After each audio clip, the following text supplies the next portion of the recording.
Hello बच्चों, पिछले class में हम लोग सॉल्ट हाइड्रोलिसिस के बारे में स्टडी किए थे।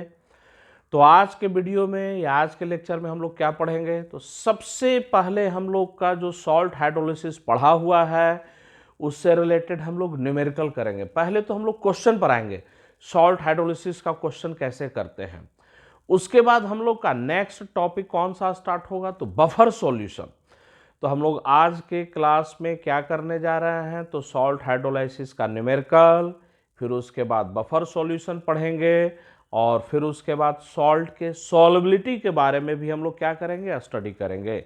चलिए ध्यान से समझिए, हम लोग क्वेश्चन से स्टार्ट करते हैं।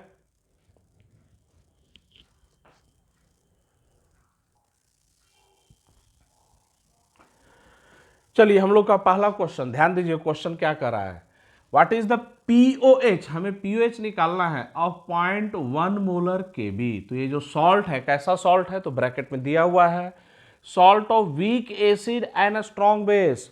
तो weak acid and strong base का सॉल्ट है, कॉन्सेंट्रेशन 0.1 मोलर, 25 डिग्री सेल्सियस पर पीओएच निकालना है। और B माइनस का पीकेबी का डाटा दिया हुआ है कितना, तो 7। चलते हैं कैसे हम लोग निकालेंगे। तो ध्यान दीजिए, क्वेश्चन में तो लिखा नहीं सॉल्ट कितना परसेंट डिसोसिएट कर रहा है, तो क्या मानकर चलेंगे, सॉल्ट इज 100% डिसोसिएटेड। तो ये जो कॉन्सेंट्रेशन है 0.1 वो C के बराबर 0.1 मोलर। चलिए उसके बाद ध्यान दीजिए, ये जो सॉल्ट है KB, ये कैसे एसिड बेस से बना है, तो यहाँ पर बेस है पोटेशियम हाइड्रोक्साइड एंड एसिड है HB। ध्यान दीजिए, इन्हीं के न्यूट्रलाइजेशन से H प्लस और OH आयन जुड़कर H2O में कन्वर्ट हो जाएगा और ये K प्लस और B माइनस किस में, KB में चला जाएगा।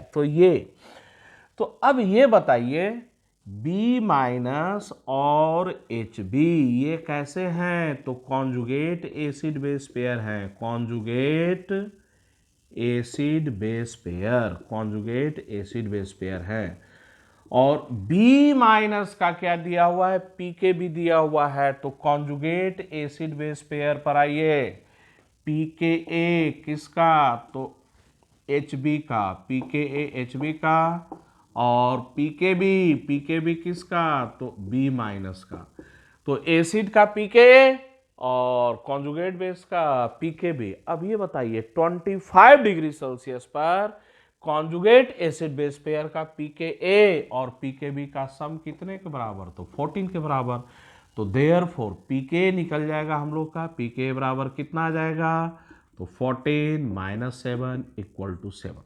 चलिए हम लोग पहले इस सॉल्यूशन का क्या निकालेंगे, पीएच निकालेंगे, ठीक है ना। पीएच निकालेंगे तो पीएच के फॉर्मूला पर आ जाए, pH equal to PKW divided by 2। मैं पीएच का फॉर्मूला यहां पर लिख दे रहा हूं, PKW डिवाइडेड बाई 2 प्लस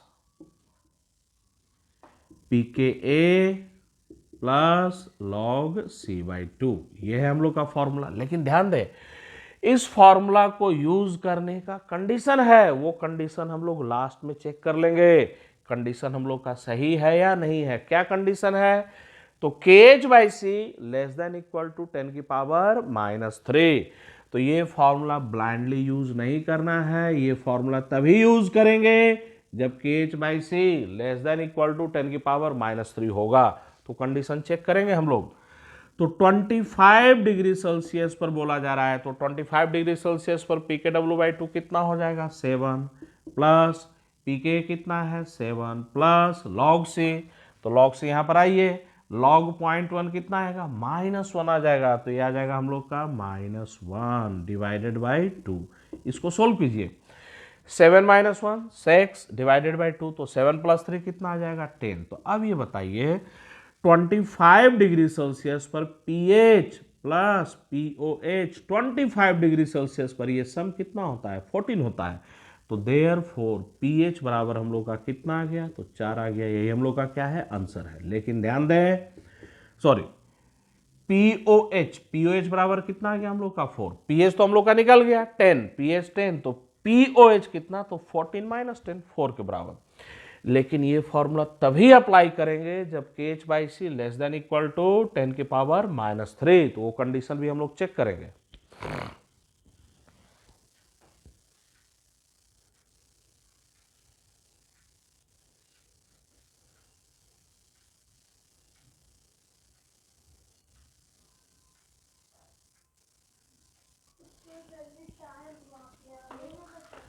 हाँ, कंडीशन को चेक किया जाए कि हम लोग का कंडीशन सेटिस्फाइड था या नहीं था।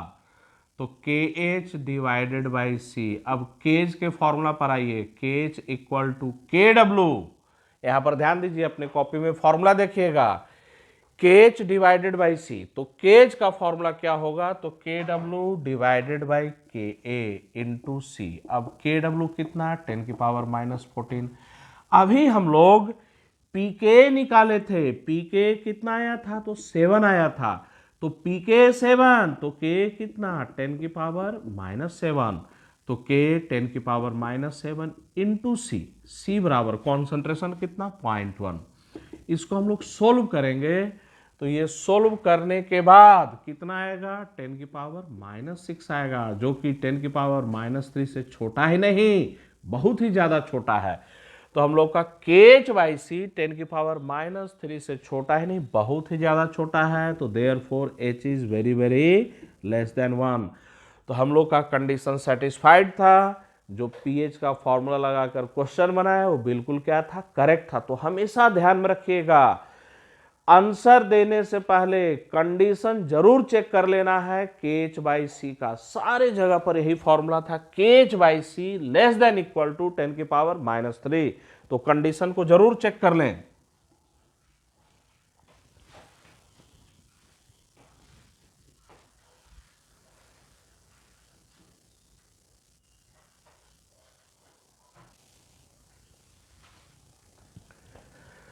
चलिए अब हम लोग नेक्स्ट टॉपिक पर आते हैं। हम लोग का नया टॉपिक है बफर सॉल्यूशन। तो सबसे पहले तो हम लोग ये समझे बफर सॉल्यूशन कहा किसे जाता है, तो ध्यान से समझिए। ये इस कंटेनर में कोई एक्वस सॉल्यूशन दिखाया जा रहा है, तो हम लोग किस सॉल्यूशन को बफर सॉल्यूशन बोलेंगे। तो इस सॉल्यूशन में एसिड या बेस, एसिड से क्या मिलेगा H+, बेस से क्या मिलेगा OH-। तो अगर किसी सॉल्यूशन में एसिड या बेस स्मॉल अमाउंट में ऐड किया जाए, तो स्मॉल अमाउंट में ऐड करने पर ये सॉल्यूशन पीएच चेंज को क्या करे, रेसिस्ट करे, वैसे ही सॉल्यूशन को हम लोग क्या बोलते हैं, बफर सॉल्यूशन। तो मैं फिर से रिपीट कर रहा हूं, बफर सॉल्यूशन वैसे सॉल्यूशन को बोला जाता है जिसमें एसिड और बेस स्मॉल अमाउंट में, ये वर्ड याद रखना है, इंपॉर्टेंट है, एसिड और बेस लार्ज अमाउंट में नहीं, एसिड और बेस स्मॉल अमाउंट में ऐड करने पर वो सॉल्यूशन पीएच चेंज को क्या करे, रेसिस्ट करे, वैसे ही सॉल्यूशन को क्या बोलते हैं, बफर सॉल्यूशन। अब और डिटेल में समझिए, तो ये सॉल्यूशन पीएच चेंज को क्या कर रहा है, रेसिस्ट कर रहा है। तो इसका मतलब ये नहीं हुआ कि इस सॉल्यूशन का पीएच बदलेगा ही नहीं, बफर सॉल्यूशन का भी पीएच बदलता है। एसिड और बेस स्मॉल अमाउंट में ऐड कर दें, पीएच बफर सॉल्यूशन का ही बदलेगा, लेकिन जो पीएच बदलेगा वो नेग्लिजिबल अमाउंट से बदलता है।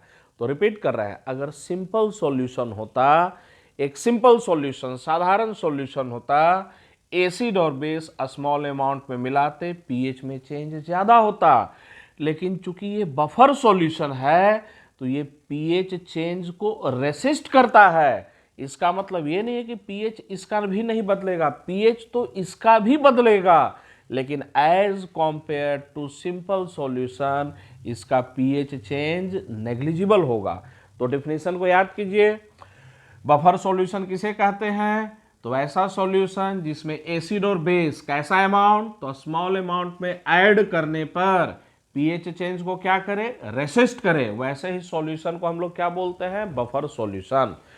तो पीएच तो बफर सॉल्यूशन का भी बदलता है, लेकिन वो जो चेंज होता है वो नेग्लिजिबल होता है। तो हम लोग आते हैं डेफिनेशन पर।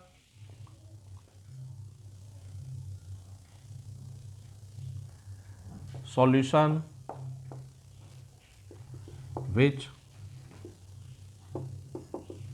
resists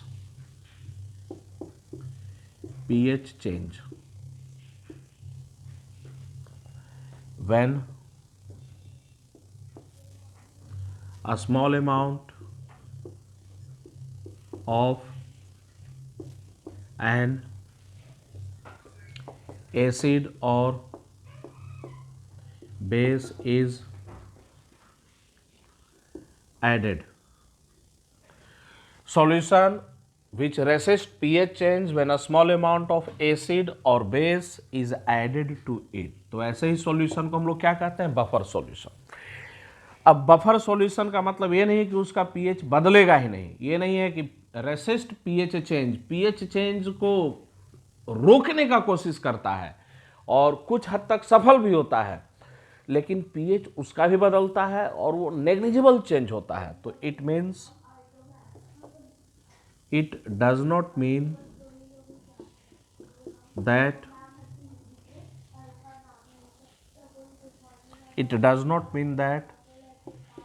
pH of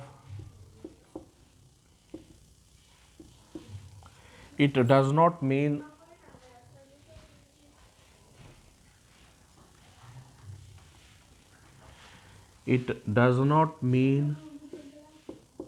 that pH of buffer solution will not change. It does not mean that pH of buffer solution will not change. pH of buffer solution will also change.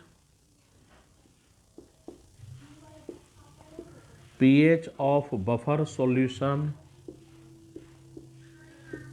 will also change, but this change is negligible. pH buffer solution का भी बदलेगा, लेकिन ये जो change होगा वो negligible होगा। अब ध्यान दीजिए, ये तो हम लोग समझ गए कि बफर सॉल्यूशन किसे कहते हैं।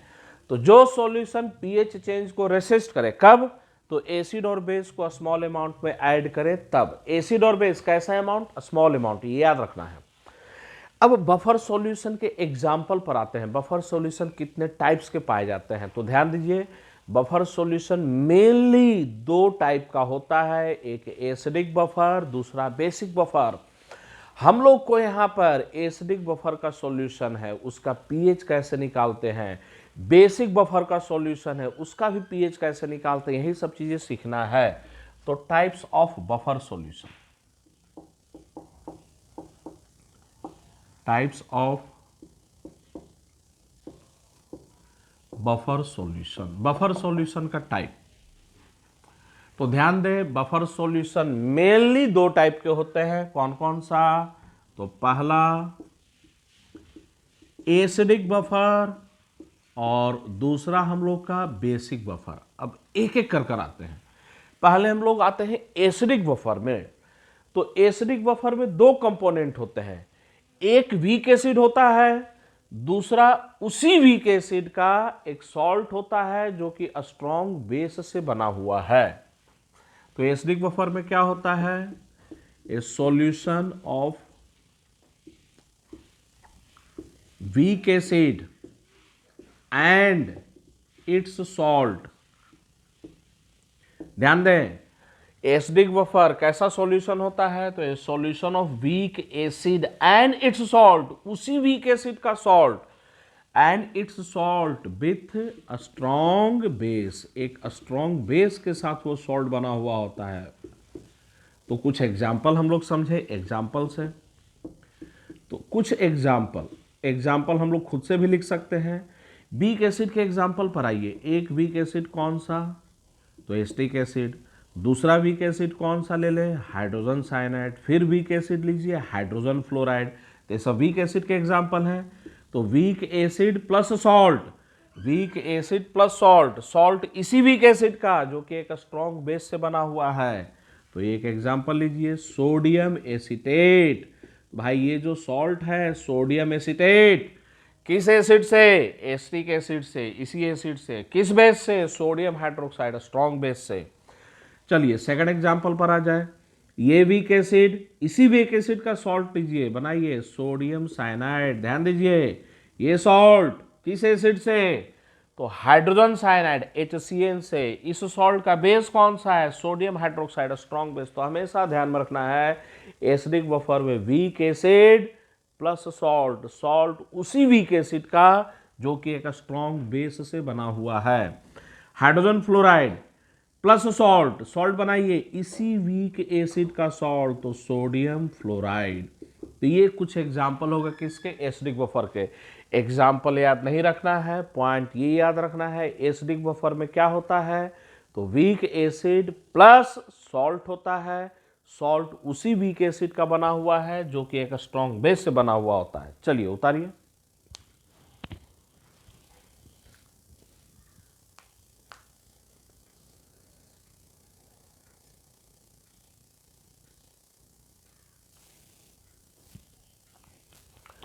चलिए नेक्स्ट हम लोग आते हैं बेसिक बफर पर। तो दूसरा हम लोग का है बेसिक बफर।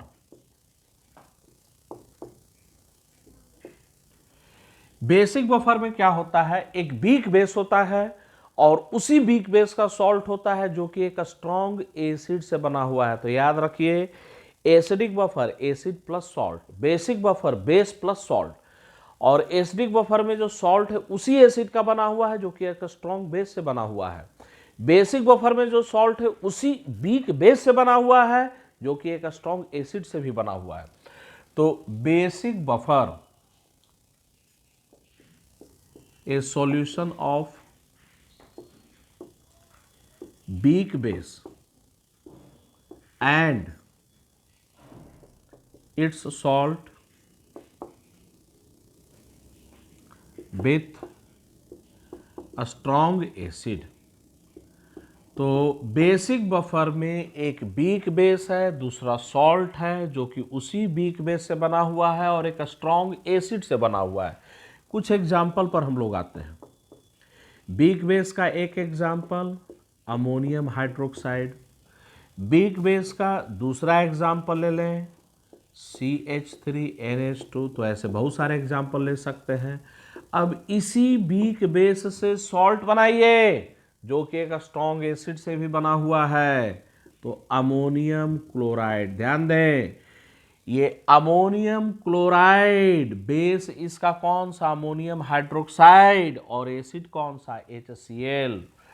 चलिए इससे सॉल्ट बनाए हम लोग CH3NH2 से, तो इससे salt CH3NH3 plus Cl minus. तो ये हम लोग के एग्जाम्पल हो गए बफर सॉल्यूशन के। तो अभी तक जितना पढ़े उसको रिकॉल करें। बफर सॉल्यूशन किसे कहते हैं? तो ऐसा सॉल्यूशन जिसमें एसिड बेस स्मॉल अमाउंट में मिलाने पर पीएच चेंज को क्या करे? रेसिस्ट करे। मेनली दो टाइप के बफर सॉल्यूशन होते हैं, एसिडिक बफर और बेसिक बफर। हमें यहां पर सीखना है कि बफर सॉल्यूशन का पीएच कैसे निकाला जाता है। चलिए आप लोग इसे उतारिए, हम लोग आते हैं बफर सॉल्यूशन के पीएच के कैलकुलेशन पर। तो सबसे पहले हम लोग लेंगे एसिडिक बफर, फिर उसके बाद आएंगे बेसिक बफर पर।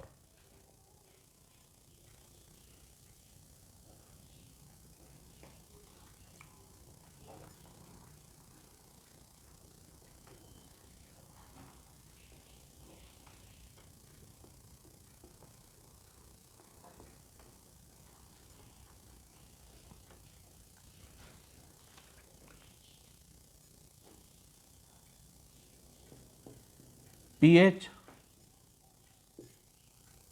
Calculation of acidic buffer. Acidic buffer solution, उसका पीएच का कैलकुलेशन हम लोग कैसे करेंगे समझना है, समझिए। तो एग्जाम्पल ले लिया जाए, बोला जाए कि इस सॉल्यूशन में एसिडिक बफर लिया गया है। एसिडिक बफर का एग्जाम्पल ले लेते हैं। एक वीक एसिड, तो वीक एसिड हम लोग का एसिटिक एसिड, और इसी वीक एसिड का सॉल्ट जो कि स्ट्रॉन्ग बेस से बना हुआ है, तो ये ले ले सोडियम एसीटेट। इनिशियल कॉन्सेंट्रेशन बोला गया कि इस वीक एसिड का इनिशियल कॉन्सेंट्रेशन है ए मोलर, ए फॉर एसिड, याद रखने में आसान होगा।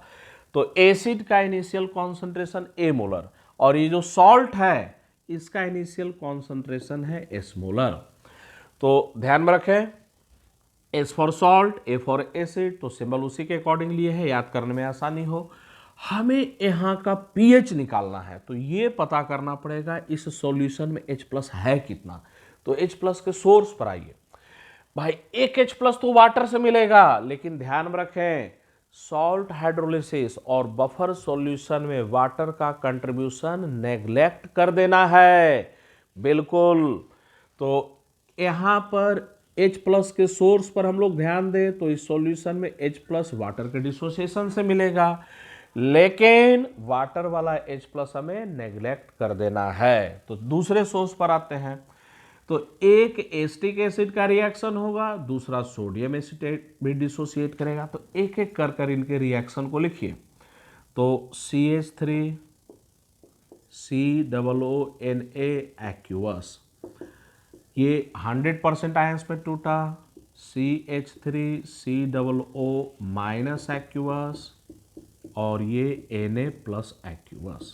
चलिए, सॉल्ट का इनिशियल कॉन्सेंट्रेशन S था, तो ये पूरा का पूरा डिसोसिएट कर गया, एसीटेट आयन S मिलेगा, और ये भी कितना मिलेगा, S मिलेगा। अब हम लोग आते हैं वीक एसिड पर, तो CH3 COOH एक्यूअस,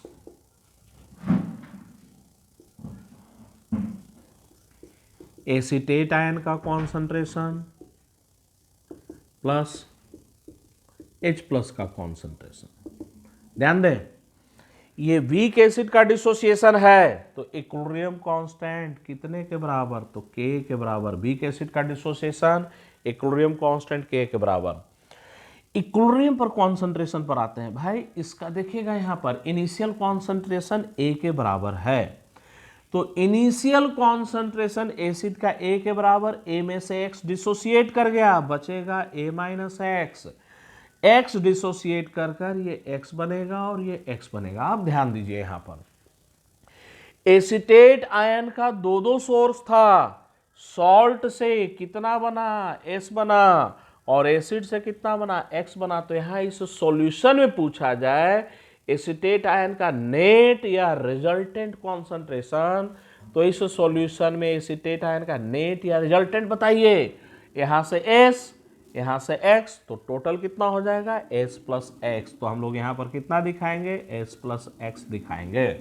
चलिए, अब नेक्स्ट हम लोग आते हैं, अब ध्यान दीजिए K के एक्सप्रेशन पर। तो K का एक्सप्रेशन हम लोग का क्या हो जाएगा, तो K का expression S plus x into x divided by A minus x. तो S plus x into x divided by A minus x, ये पहला इक्वेशन। अब ध्यान दें, इस इक्वेशन को सोल्व कर कर हम लोग x को क्या कर सकते हैं, कैलकुलेट कर ले सकते हैं। x कैलकुलेट हो गया तो H प्लस का कॉन्सेंट्रेशन निकल गया, मतलब pH निकल गया। लेकिन होगा क्या, क्वाड्रेटिक है ये इक्वेशन, क्वाड्रेटिक है, कैलकुलेट करने में टाइम लेगा। तो यहां भी हमें अप्रोक्सीमेशन सीखना है कि अप्रोक्सीमेशन से क्वेश्चन को कैसे करेंगे। तो ध्यान दीजिए, अप्रोक्सीमेशन का मैं कंडीशन बता रहा हूं। इक्विलिब्रियम कांस्टेंट K को, भाई ये जो रिएक्शन है इसका इक्विलिब्रियम कांस्टेंट है K, उसको कॉन्सेंट्रेशन से डिवाइड कीजिए। तो ध्यान दीजिए, ये इक्विलिब्रियम कांस्टेंट ये है कितना, Ka, इसको कॉन्सेंट्रेशन से डिवाइड करना है। तो एसिड का कॉन्सेंट्रेशन A है, तो इसको हम लोग A से डिवाइड करेंगे। अगर ये 10 की पावर -2 से छोटा या बराबर हो गया, तो if K by A less than equal to 10 की पावर -2, देन हम लोग का कंडीशन क्या हो जाएगा, X is very very less than A। तो अगर ये कंडीशन सेटिस्फाइड हुआ, X A से क्या हो जाएगा, बहुत ज्यादा छोटा हो जाएगा। दूसरा कंडीशन समझिए, क्वेश्चन में एसिड और सॉल्ट का कॉन्सेंट्रेशन कंपेरेबल मिलेगा। हमेशा ध्यान में रखिएगा, क्वेश्चन करते समय एसिड और सॉल्ट का कॉन्सेंट्रेशन कंपेरेबल होता है, बहुत ज्यादा का डिफरेंस नहीं होता है। तो since A and S are comparable, since A and S are comparable, A और एस कॉम्परेबल है, तो देयरफॉर, अब जरा बताइए, एक्स ए से बहुत ज्यादा छोटा है और ए और एस कॉम्परेबल हैं, तो इसका मतलब एक्स एस से भी क्या हो जाएगा, बहुत ज्यादा छोटा हो जाएगा। तो since A and S are comparable therefore x is very very less than S. अब जरा बताइए यहां पर x a से बहुत ज्यादा छोटा, तो ये लगभग a के बराबर आएगा, x s से भी बहुत ज्यादा छोटा, तो ये लगभग s के बराबर आ जाएगा। तो हम लोग का एक्सप्रेशन क्या आ जाएगा, तो K A approximately s by A into X. अब ये सोल्व करना क्या है, आसान है। तो यहां से हम लोग का x निकलेगा, x बराबर कितना आ जाएगा, तो K A into A divided by S. अब रखते हैं हम लोग, ठीक है ना। चलिए पहले इतना उतार लीजिए,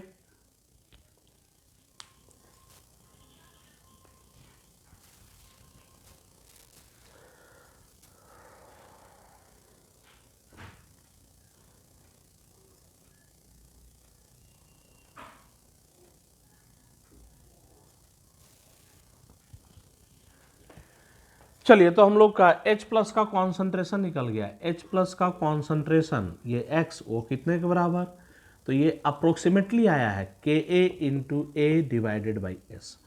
अब दोनों तरफ लॉग ले लीजिए और लॉग लेकर माइनस से मल्टीप्लाई कर देंगे, माइनस लॉग H प्लस किसके बराबर, पी एच के बराबर। तो हम लोग का पी एच का एक्सप्रेशन आएगा पी एच इक्वल टू, ध्यान में रखिए ये पी एच निकालने का एक्सप्रेशन अप्रोक्सीमेटली है, पी एच इक्वल टू दोनों साइड में यहां पर लॉग ले लीजिए, लॉग एच प्लस, इधर भी लॉग ले ले, फिर माइनस से मल्टीप्लाई कर देंगे, माइनस लॉग एच प्लस क्या आ जाएगा, पी एच। तो पी एच इक्वल टू जो हम लोग का एक्सप्रेशन आएगा पी के ए प्लस लॉग एस बाई ए।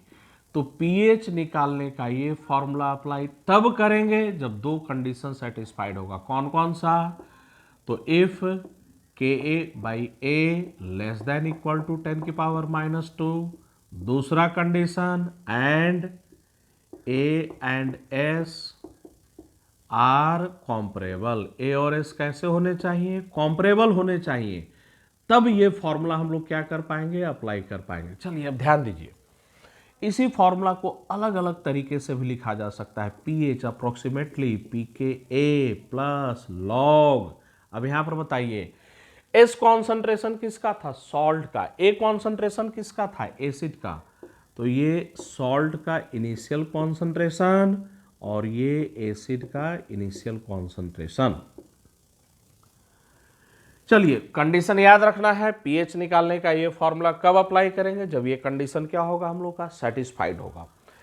लेकिन हम लोग थोड़ा आगे चलते हैं, प्रोसीड करते हैं। ध्यान में रखना है कि अगर ये कंडीशन सेटिस्फाइड नहीं हुआ तब पीएच कैसे निकलेगा, तब इस क्वाड्रेटिक इक्वेशन फर्स्ट को क्या करना पड़ेगा, सॉल्व करना पड़ेगा। हमेशा ध्यान में रखना है कि अगर ये कंडीशन सेटिस्फाइड नहीं हुआ तब हमें क्वाड्रेटिक इक्वेशन फर्स्ट को क्या करना है, सॉल्व करना है।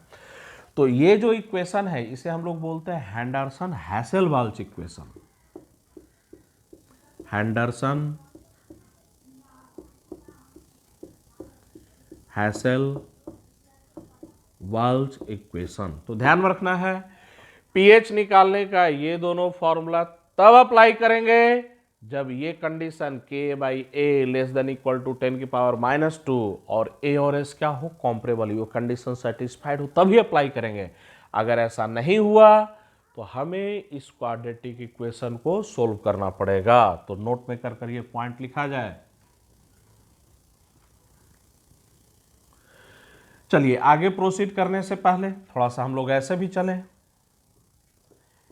पीएच इक्वल टू दूसरा एक्सप्रेशन पी के ए प्लस लॉग, ध्यान में रखें डिनोमिनेटर में एसिड, ये हम लोग का एसिड था, ठीक है ना, और जरा अब हम लोग ध्यान दें तो न्यूमरेटर में जो सॉल्ट से यहां पर हम लोग का ध्यान में रखें, ये जो एस कॉन्सेंट्रेशन यहां पर हम लोग जो लिखे थे उसको मिटा दिए हैं, आप लोग को याद दिलवाते हैं, एसीटेट आयन, ये एसिटिक एसिड, एसीटेट आयन, और ये हम लोग का h प्लस, ये था s प्लस एक्स, जिसको कि अप्रोक्सीमेटली हम लोग कितना कर दिए थे, s कर दिए थे।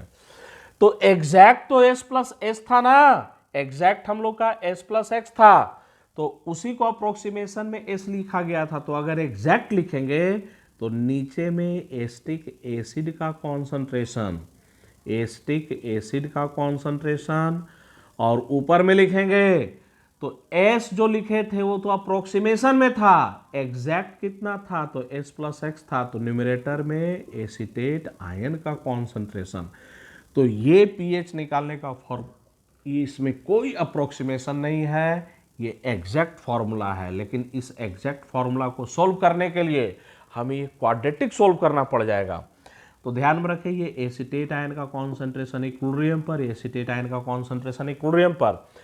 तो एसिडिक बफर का pH निकालने का फॉर्मूला ऐसे भी लिखा जा सकता है, pH equal to pKa plus log, denominator में ध्यान दीजिए क्या है, एसिड है, और न्यूमरेटर में उसी एसिड का क्या है, तो कॉन्जुगेट बेस है। तो ऐसे भी लिख सकते हैं, न्यूमरेटर में कॉन्जुगेट बेस का कॉन्सेंट्रेशन इक्विलिब्रियम पर, डिनोमिनेटर में एसिड का कॉन्सेंट्रेशन इक्विलिब्रियम पर।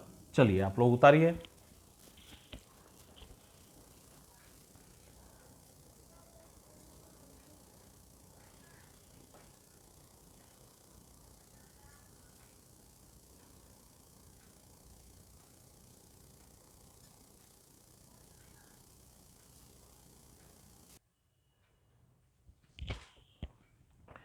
नेक्स्ट पॉइंट नोट कीजिए, K/A 10⁻⁻² से बड़ा होगा एंड A और S आर नॉट कंपेरेबल, तब हमें फॉर्मूला का यूज नहीं करना है। देन क्वाड्रेटिक इक्वेशन फर्स्ट को सोल्व कर x का वैल्यू क्या करना है, निकालना है।